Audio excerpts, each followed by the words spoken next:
And now we're talking with Phil Weitlauf, President and Director of the Michigan War Dog Memorial. Welcome, Phil. Thank you.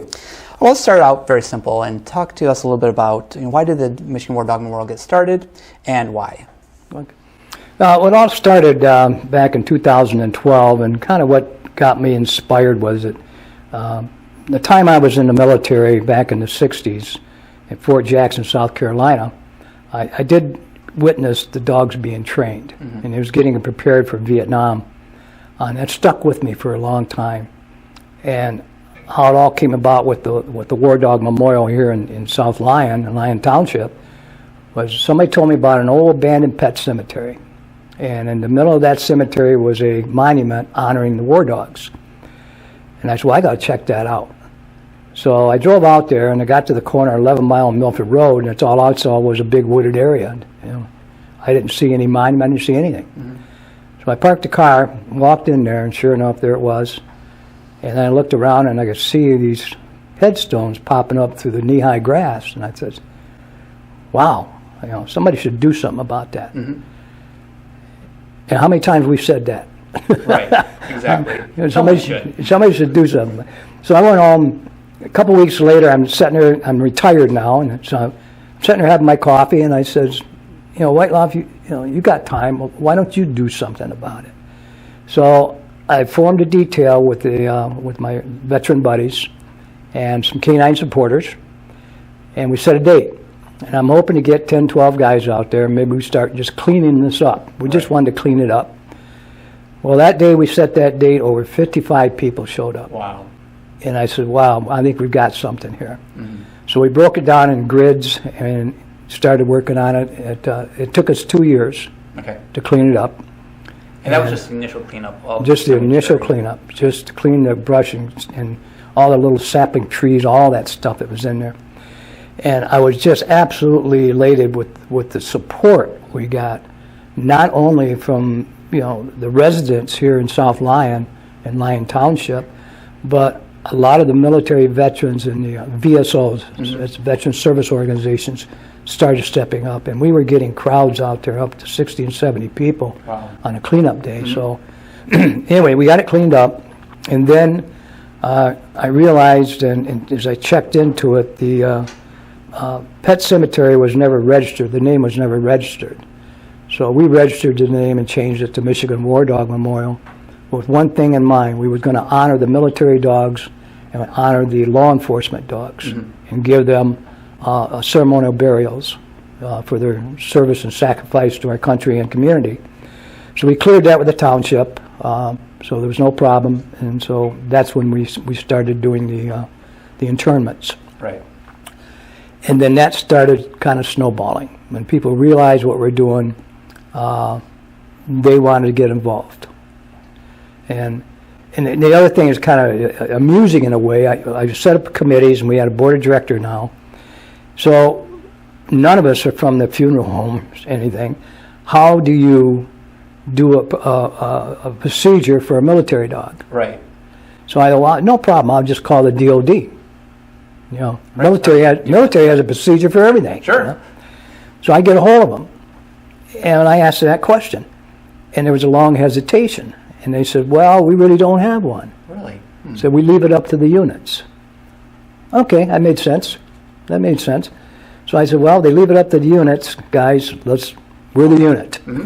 Let's figure out our own procedure. Sure.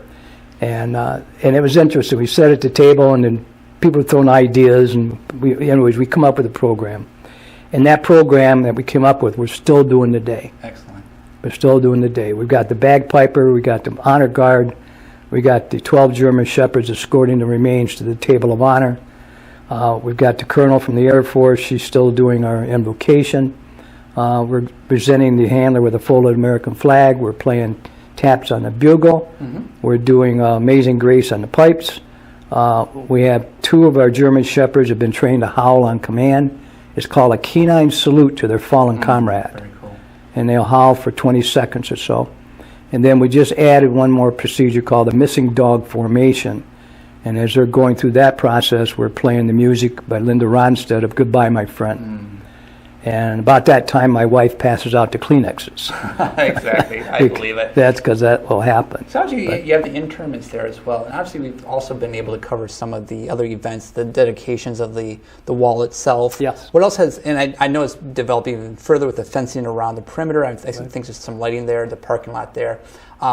How has that all evolved, and how is that funded through, how can perhaps the community be involved to help fund that as well? Well, being a nonprofit, and as we strictly rely on donations.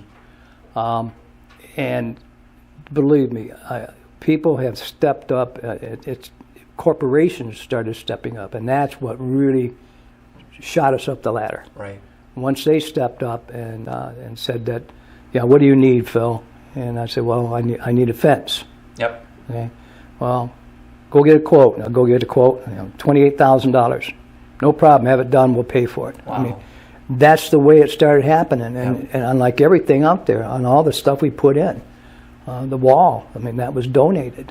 Now, what are some of the future plans? Do you have any immediate future plans for the War Dog Memorial? What would some of those plans be? Tomorrow we're putting in a storage shed that's been donated by Home Depot. Okay. And they will be installing it tomorrow, matter of fact. And we're putting in a columbarium. A lot of people get confused on that term, but it's like a cosmoline wall. Okay. Where the ashes will go into the wall. Right. I got involved in concerned about we're going to run out of space. Mm-hmm. And so starting 2020, the only dogs that will go in the ground with a headstone is going to be military and police. Okay. All service dogs now will go into the wall. Okay. And then the wall, the normal niche size for a columbarium wall is 12 by 12. Mm-hmm. I requested 8 by 8, which gives me more niches per side. Right. And because the urns on a dog is very small. Right. And so it'll be 48 niches per side. And I just got the phone call yesterday, and it is being shipped. We'll have it installed by the second week of December. Okay. So starting 2020, that little procedure is going to change. Okay. So. And now, how can the community be involved? Is there any upkeep that the community can help out with, or what are some of the perhaps days of cleanup that you have planned that the community can be helping out? Well, right now we've been fortunate. A company called D&B Landscaping adopted us. Oh, cool. And so they come out, they do all our spring cleaning, they'll blow the leaves off this fall, they do all the trimming around the headstones, mm-hmm. They planted umpteen trees out there for us, little pine trees, bushes, all kind of things. The owner of D&B is a dog lover, and he just loves what we've been doing out there to honor these dogs. So he said, I'll step up and help you. So cool. As long as he continues to adopt us, you got that covered. We got it all covered right Excellent. now. And that could change, but sure. Right now that's the way it's operating. But the biggest thing we need is funding. And if people is interested, they can go to my website, which is www.mwdm.org, okay. And which stands for MichiganWarDogMemorial.org. Right. So, and on that website there is a donation tab, and it all helps. Right. All helps. Every dollar. Yep. So, because what we perform for these handlers, for these military veterans, or the police officer, there's no charge. We do not charge them anything, and we pay for the headstones, we pay for everything. So, the donations take care of that, Perfect. And that's kind of our way of showing our respect, mm-hmm. not only for the dog but for the handler. Right. The handler goes through the same thing, and he's very devoted to that dog, and that dog is devoted to him. And when this dog passes, it's just like losing a family member. Sure. And that's why we want to make sure it's a special day for him. Right. And we will take care of the dog. It's a great program overall to be able to, again, honor and give that respect to both, as you mentioned, the dog and to the handler. So, well, anything else you'd like to leave us with here tonight, Phil? Well, right now we're shutting it down. We're going to take the flags down because we got 25 American flags out there. Oh, wow. Okay. And we left them up one winter, and I'm not going to do that again. So we're going to take those down and store them. We'll start back in operation in March. In May, we'll do Canine Veteran Day. Mm-hmm. And then our first burial, we got 2 military dogs already lined up. That's going to be the first weekend in June. Okay. And then another thing that's quite interesting had happened. I just get a message from the Royal Australian Air Force in Australia, and they've been following us. Really? And their mascot dog has passed away, and they would like to have him buried at our memorial. Wow. And I'm like, wow, I'm not sure how we're going to handle that. Sure. But I did tell him, I said, well, the day we do that, you're going to have to bring your own flag. Right. I don't have an Australian flag. Exactly. Well, terrific. Again, it's such a great asset to have as part of the community.